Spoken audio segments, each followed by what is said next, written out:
c'est Émilie qui parle. Elle va répondre à pourquoi Marius surnomme-t-il Malik son capucin. Premièrement, au début du livre, lorsque Marius appelle ses enfants, il appelle ses petits-enfants capucins, capucines.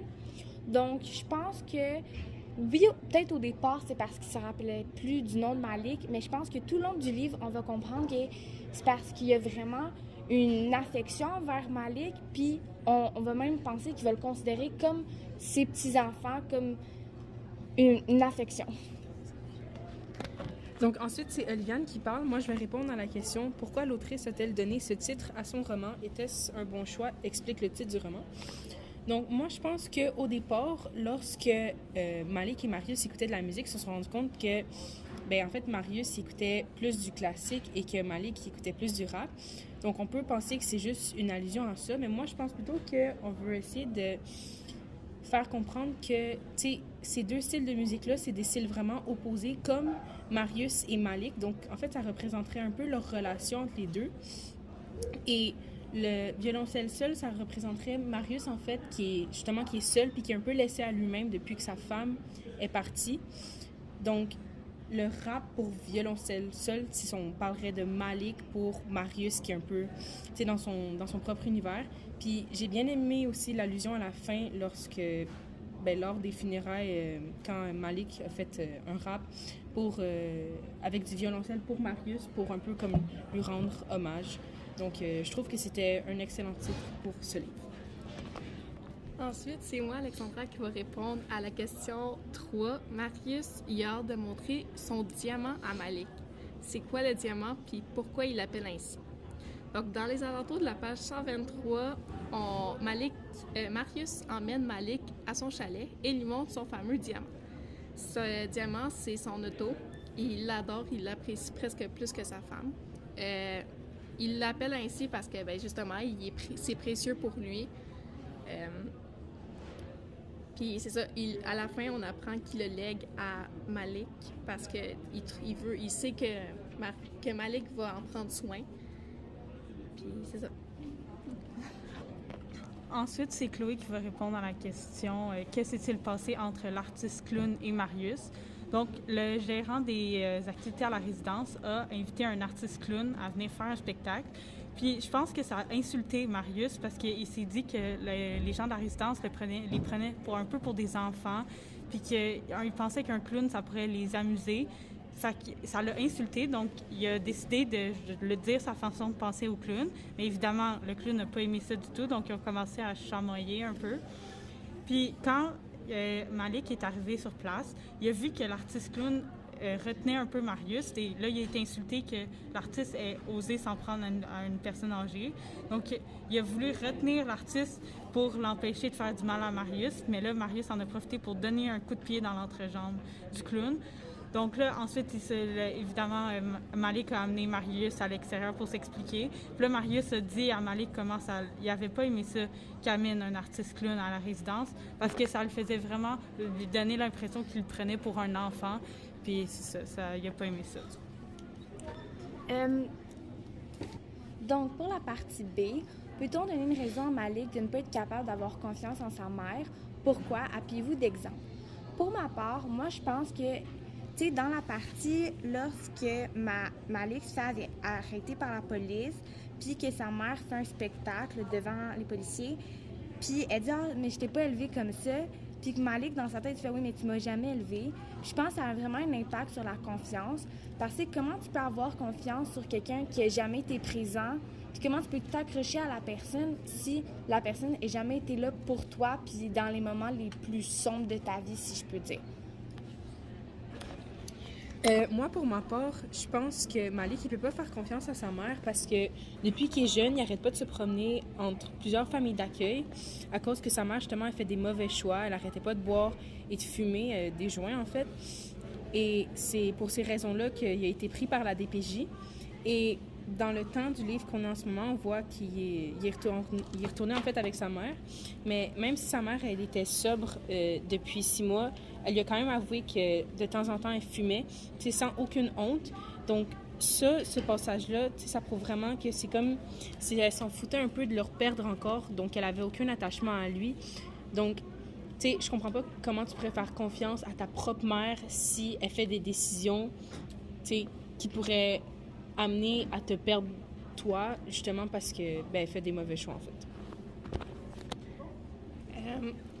Moi aussi, je trouve qu'on peut pas avoir confiance à sa mère parce que, comme un bout de l'histoire, on voit qu'elle vend son corps à d'autres hommes comme pour ramasser plus d'argent. Moi, je trouve que c'est impossible de faire confiance à sa mère quand elle t'a caché une immense partie de ses revenus, de sa façon de gagner son argent.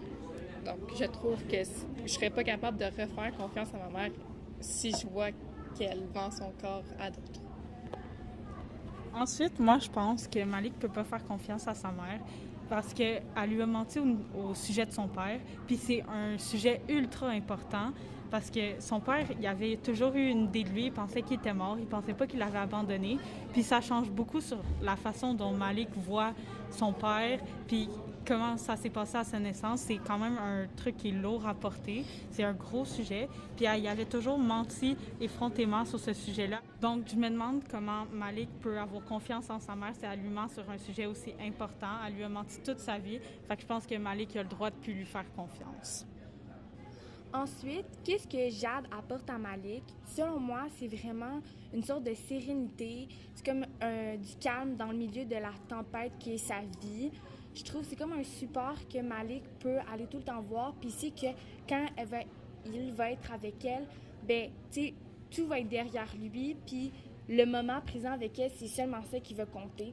Donc bref, c'est du calme puis une sorte de pause dans sa vie.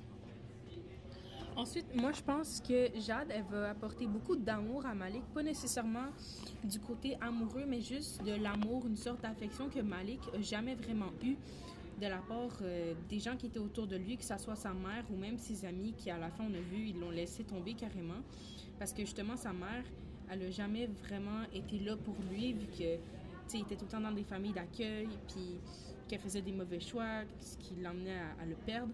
Donc, c'est ça, Jade, elle a toujours été là pour lui depuis qu'ils sont tout petits, en fait. Elle a carrément grandi avec lui, ils se connaissent par cœur.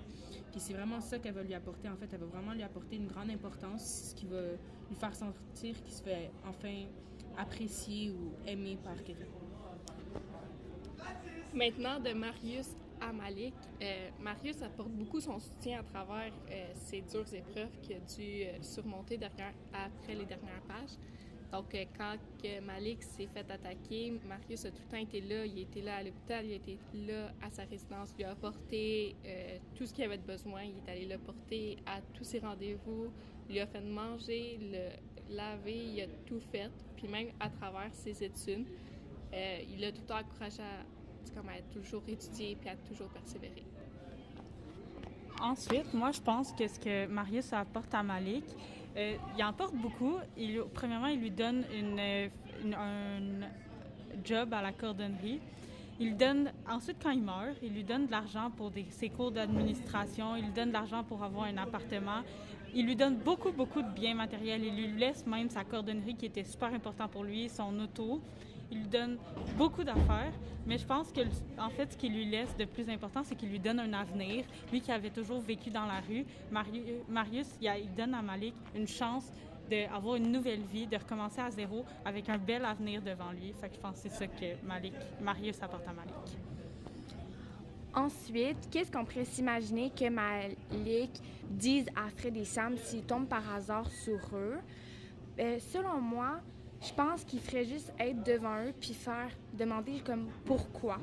Puis il partirait ensuite parce que je pense que il voudrait pas nécessairement la réponse de sa question, donc pourquoi vous avez fait ça, mais plutôt faire réfléchir ses amis sur OK, est-ce que c'était vraiment nécessaire d'aller dans ce chemin-là de criminalité, si je peux dire comme ça. Donc, c'est ça, aller devant ses amis puis demander une question comme pourquoi, sans nécessairement vouloir avoir la réponse pour lui. Selon moi, je pense plutôt que Malik irait un peu les confronter puis leur montrer toutes les conséquences puis les impacts que ça a sur sa vie maintenant pour justement, un peu comme Emily, essayer de les faire comprendre parce que sur le coup, quand ils l'ont laissé là avec les autres criminels un peu, il avait l'air un peu de justement s'en foutre puis je pense qu'à ce moment-là, il réalisait pas ce que ça allait amener. Mais justement, moi, si je serais Malik, c'est ça que j'irais faire. J'irais leur montrer, leur dire, pour qu'ils comprennent justement comment ça a impacté leur vie, puis qu'ils seraient blessés à tout jamais et que, tu sais, vraiment, ça a amené comme de graves séquelles. Donc, c'est ça. Moi, si je serais Malik, je pense qu'il irait les confronter. Moi, je crois que Malik l'ignorerait parce que Malik, il a quand même réussi mieux sa vie. Il n'est pas obligé de vendre la drogue ou de n'importe quoi pour réussir à cause que tout le temps été fin avec Marius. Marius, il a laissé beaucoup de choses, ce qui a permis de mieux avancer dans la vie. Puis là, il est rendu avec une compagnie, avec un appart, avec des études. Donc, je crois que je ferais juste les ignorer. Moi, un peu comme Alexandra, je pense que Malik, il serait plus beaucoup affecté par Fred et Sam. Je pense qu'il a tourné une page dans sa vie. Maintenant, il est rendu à la fin de l'histoire, il a vraiment une vie rien qu'à lui. Puis Sam puis Fred en font plus partie. Fait que je pense que s'il les croisait, soit comme Alexandra dit, il les ignorait, ou je pense qu'il ferait juste leur dire que ce qu'ils ont fait, c'est du passé, il n'y a plus rien entre eux, c'est juste, ils sont rendus des inconnus, puis il n'y a pas il n'est pas fâché contre eux, mais il veut pas non plus rester avec eux. C'est juste, leurs chemins se sont séparés, puis je pense qu'ils n'ont plus rien à se dire après la fin du roman.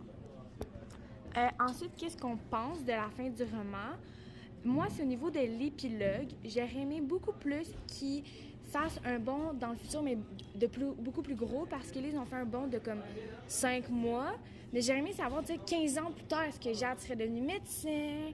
Est-ce que, tu sais, la compagnie de cordonnerie serait poussée? Est-ce que, tu sais, ils auraient eu des enfants? Tu sais, j'aurais aimé voir un peu l'impact plus dans le futur de Marius dans la vie de Malik que quelques semaines plus tard. Tu sais, on sait qu'est-ce qui serait passé quelques semaines plus tard.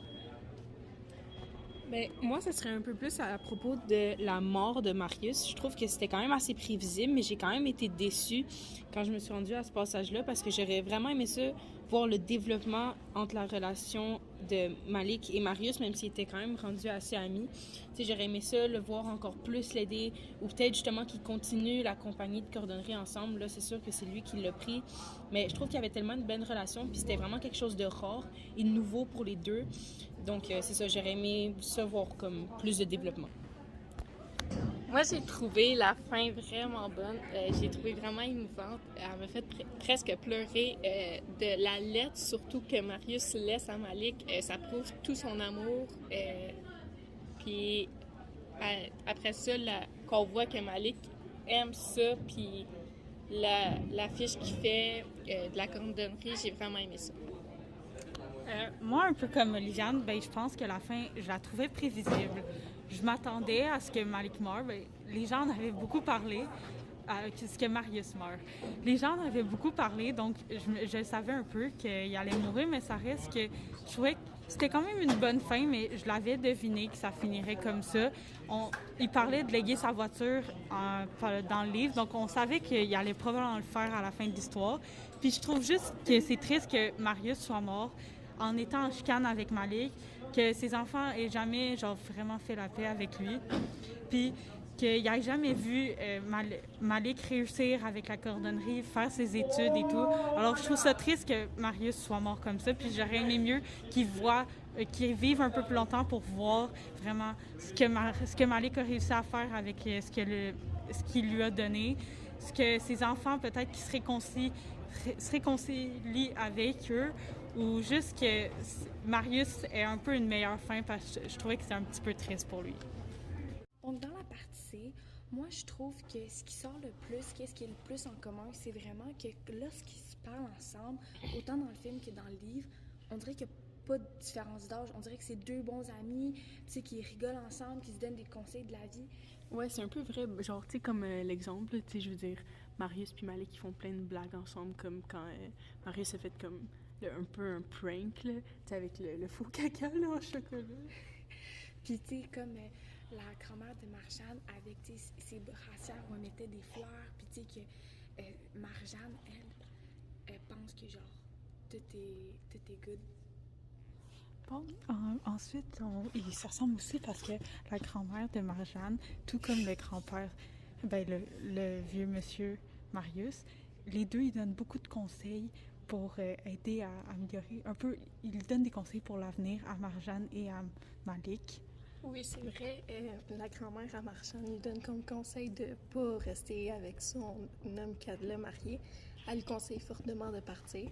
Et Marius lui conseille plein de trucs pour fonctionner dans la vie, comme continuer à aller à l'école, en apprendre toujours plus sur son métier de cordonnier. Ben, moi, en fait, la relation... Ah non, mais moi, en fait, cette question-là ne m'interpellait pas vraiment. Moi, j'ai plus fait de lien entre Marjane et Malik parce que les deux, ils vont tout le temps se ramasser dans des situations très instables, puis ils vont tout le temps être dépendants de d'autres personnes. Tu sais, souvent, en plus, ils vont agir sur leurs émotions, leurs pulsions, parce que, tu sais, justement, ils n'ont pas vraiment de vrais guides, comme oui, ils vont avoir leurs grands-parents, comme Marius, ou la grand-mère de Marjane, mais, tu sais, ils vont pas tout le temps être avec eux, puis, tu sais, c'est ça, Malik, il n'a pas vraiment de parents, parce que sa mère, elle laisse un peu aller, puis Marjane non plus, vu qu'elle a comme changé de pays, donc ça va être, tu sais, quand même assez dangereux pour eux, donc les deux sont vraiment dans de mauvaises situations, là, fait que... Donc, en conclusion, on peut dire que les deux relations se ressemblent beaucoup parce que comme les grands-parents, les deux servent de guide à leurs petits-enfants. Ben, dans le cas de Marius puis Malik, ils sont pas de même famille, mais les deux, c'est comme deux personnes avec un grand écart d'âge, le plus vieux qui guide le plus jeune. Puis c'est dans les deux cas, le plus jeune a souffert beaucoup.